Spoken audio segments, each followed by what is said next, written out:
I consider myself as a band musician. I do solo stuff. I'm not keen to do it, to be honest. I'm not a soloist. I don't get a particularly good tone out of the fiddle because my concentration has been on the band playing for so many decades. But since I kind of retired, I've done small charity shows, Burns clubs,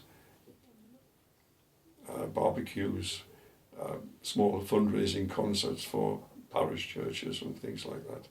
And you have to do a few little solos, but I wouldn't consider myself a soloist.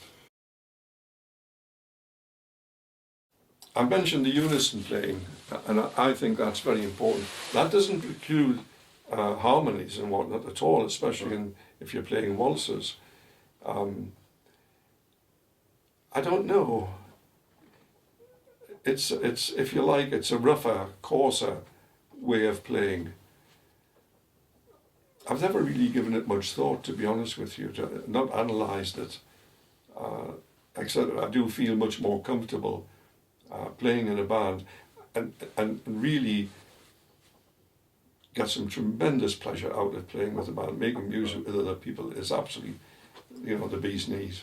If you look at the Kerr's Merry Melodies and you play some of the tunes there and you realise that some of the bands are playing the same tune but slightly differently.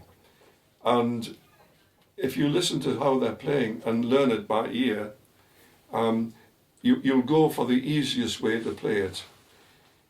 As far as the Danelaw is concerned, the first 2 or 3, maybe even 4 years that we played together, we met fairly regularly putting sets together, because by that, after we'd been operating for a couple of years, we started playing for Scottish dancers, and they needed a large number of sets. You couldn't just chuck anything together. So we did arrange sets, and we would write the music out and we would read that music.